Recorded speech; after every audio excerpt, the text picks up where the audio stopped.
These are just a bunch of hooligans. Oh my gosh, Kevin! I don't think that worked. We have been working hard at cleaning up the backyard. 1,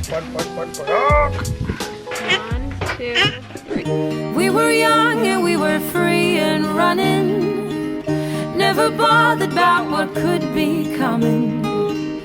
Every day we danced and life was smiling. We were young and drunk in love.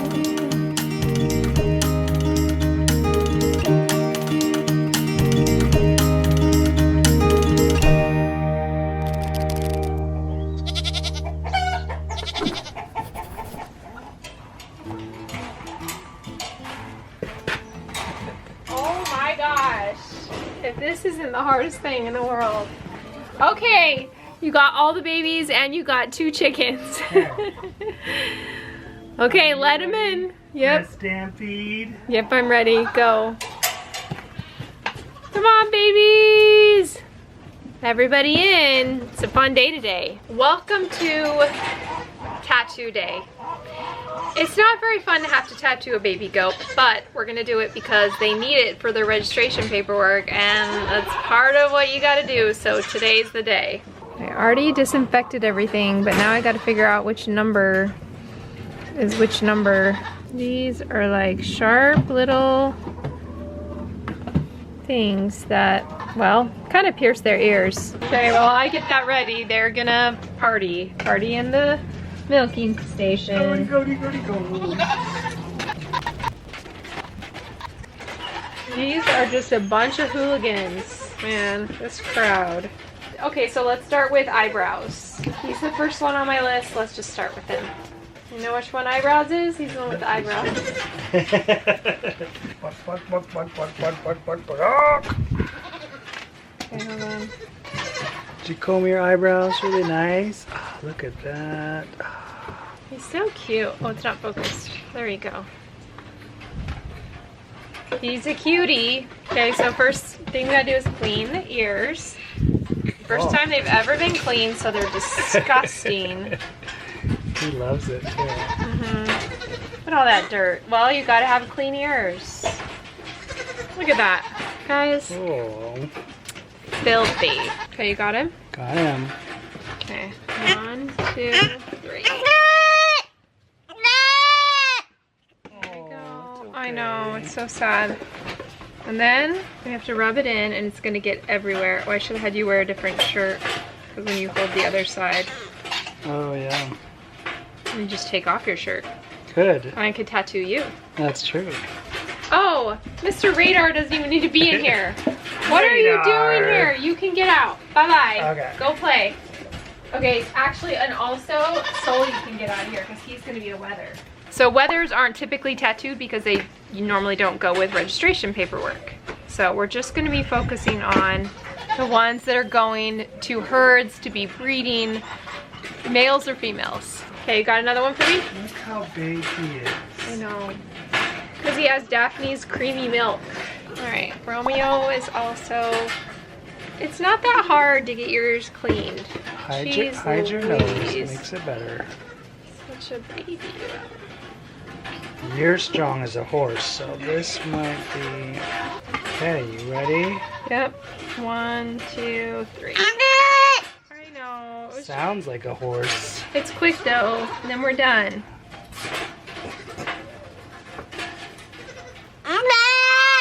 Okay, put him down. Girls like tattoos. Okay, so after him, it is... I'm trying to film and focus. Hi. I'm gonna let us do your ears. Oh, she likes clean ears. 1, 2, 3. They are going crazy in here. Man, they're having a good time. Okay, nice. 1, 2, 3. It's okay. So mean. And there's 1, 2. Okay.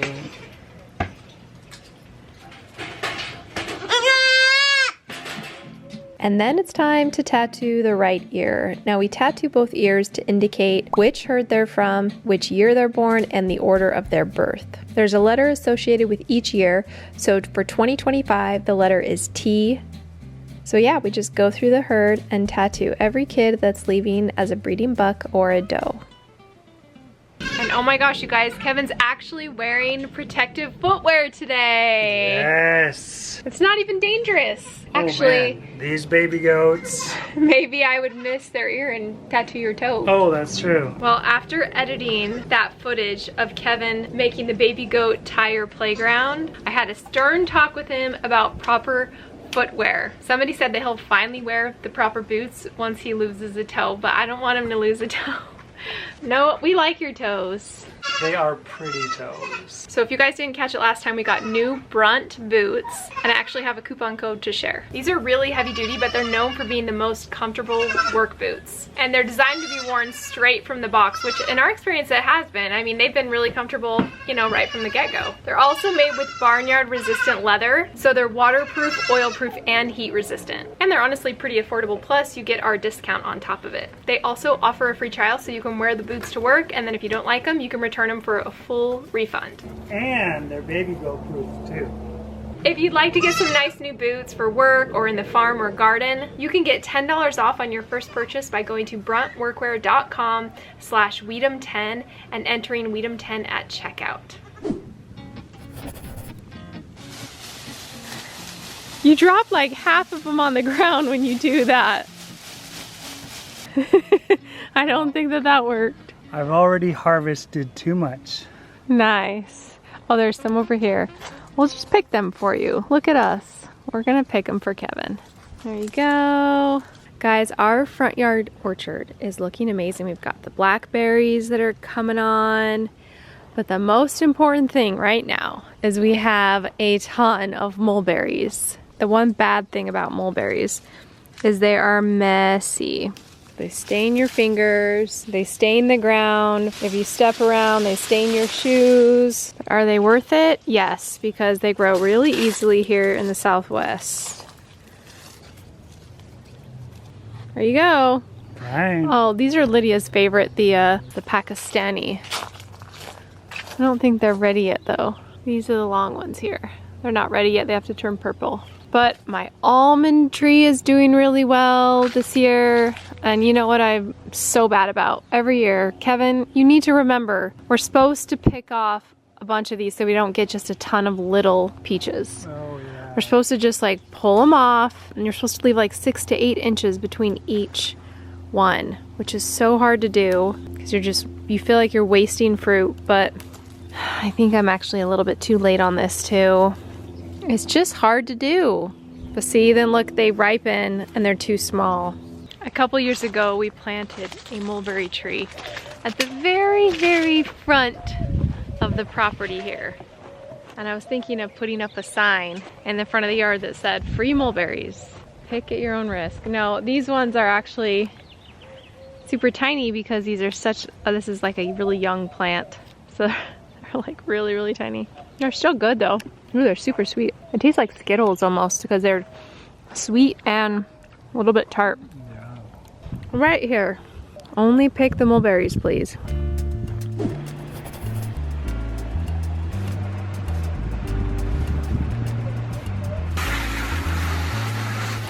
We have been working hard, cleaning up the backyard, cleaning around the pond and on the deck, getting everything ready for the summer swimming adventures. The pond is not looking that great right now, and that's just because we are still working with Paul at Pond Gnome, trying to like really balance it out. We are refraining from cleaning it out this year. That means this year it's gonna have to work hard to try to get back to normal. But we do have our fishies at the bottom there. They're doing good. They have lots of algae to eat and they're growing fast.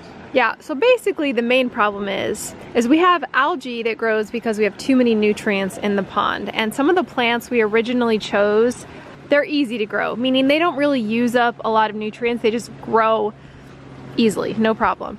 And so what we're trying to do is first kill off the umbrella palm that we're trying to first starve out. We'll kill that off. Then we're gonna plant some plants that need lots of nutrients to survive, and hopefully that will help take away and starve out the algae. So right now, looks pretty bad, but we've been just skimming off the top as it kind of comes down and as it grows, and utilizing some different advice from Paul, and hopefully it'll start to look better throughout this year. It's definitely a process trying to figure out how to balance the pond here in Arizona, but I think we're on the right track. We've just got to get the right kind of plants and remove the ones that are overtaking the pond that aren't exactly using up the nutrients that we would like it to. So that's the plan. And just like anything else, it's gonna need some nurturing and some work to get it that way. It sure is pretty though right now. Look at all these flowers blooming. Look how pretty that is. Now, as far as the garden goes, to be honest, once the dogs came in last year and destroyed everything, I just gave up. I was like, I can't keep fighting everything in this world, so I was really feeling pretty defeated, and so I just stopped. And I would like to get back to gardening for sure. Now that the dogs aren't in here, I feel a lot safer that I can plant a lot more fun things. I can clean all this out, I can move this up, I can keep my little walkway here. So this is gonna be a big cleanup in the summer. Right now, we still got so many other things to do. You know, we've got the fruit trees and the pond to work on, and then we have a bunch of baby goats and other things in the backyard that we're kind of cleaning up. So I'm thinking that I will probably hold off and hopefully work on the garden this summer and then plant in the late summer, fall for the next year. Because that's kind of where our growing season really starts, is the fall. We get it started, we can grow all winter long, and then we can do a few things in the spring to get us through the beginning of the summer. But that is the plan. Okay, so every night we put the boys in one stall and the girls in the other stall. And then in the morning, we've been noticing that Radar is actually on the girls' side. He's jumping in. We think he's jumping over. Oh my gosh, he already did it. Already did it, okay. Okay, put him back over and we'll see if we can catch him doing it right here. Okay. You little stinker. You stinker! What are you doing? Okay, put him on the boy's side again.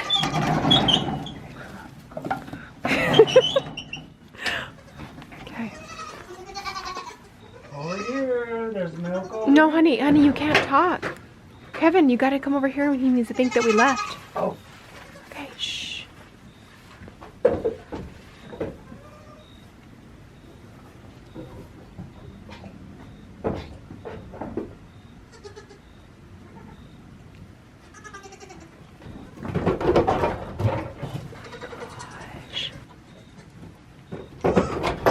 Oh my gosh, Kevin!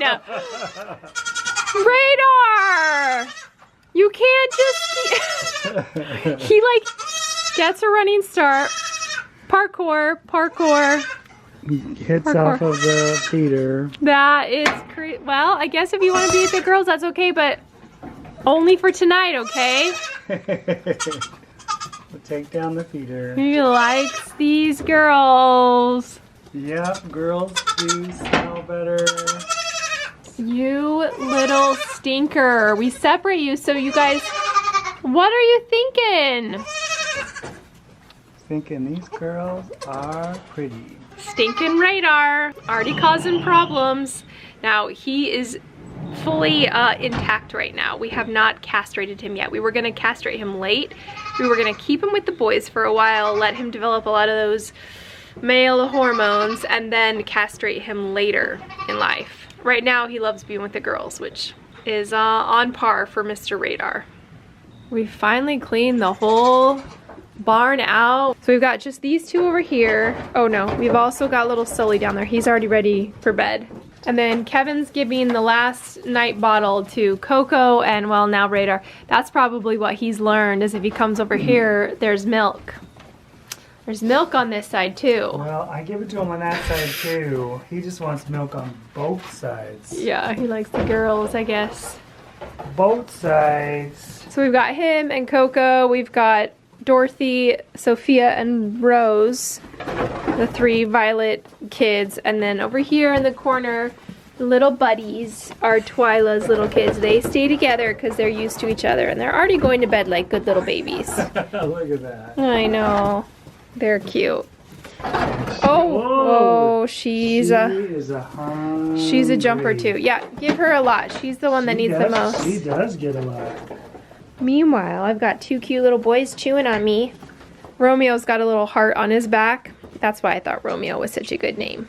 It is such a good name, huh? I don't have anything for you though, sorry.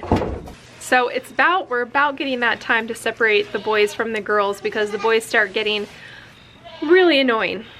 Really annoying. They try to, you know, mount the girls and chase them all around. So for the last couple weeks, we've been just separating at night so that they can have a little bit of break from the boys. But now Radar is messing up that plan. So now we got to think of something different.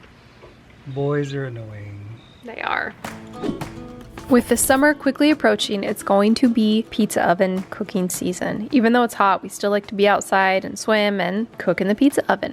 So I've been testing out different pizza dough recipes and I have a lot left over. So today I'm gonna try something brand new, a dessert pizza-ish. This pizza is going to be a little bit like a cheese Danish. So we've got some cream cheese, lemon juice, and vanilla. We'll mix that together and then we'll also add some powdered sugar. Mix that together and dump it on the pizza. Finally, we'll arrange the cutest little group of mulberries and bake it. Now, this would be much better if I actually baked it in the pizza oven, but I hadn't preheated it, so we're testing this out first in the oven, and it turned out pretty good. I think it would have risen a lot more in the pizza oven because this dough is sort of meant to cook really fast in a really hot oven, but so far the flavors combine really well, and that's really what I was testing. So get ready for a fun pizza cooking season. All right, guys, thanks for joining us in today's video. We have a really fun week coming up next week. Lydia's coming back into town, and then we're gonna ship a bunch of baby goats off to different places in the country. So I'll take you guys with us to the airport. That is gonna be fun. A little bit crazy, but we can do it. And then it's gonna be show season. So I've got to figure out which doughs I wanna take, if I wanna take kids, if I wanna take bucks. Oof. So I've got to decide that, figure out like the whole lineup. And then it's going to be swimming season soon and all the fun summer things that I'm so excited about. We're gonna fire up the pizza oven, we're gonna hang out outside. Even though it's hot, we can cool off in the pond, and that's why we got it in the first place. In the meantime, we'll be hanging out here, doing our thing, and we'll see you in the next video.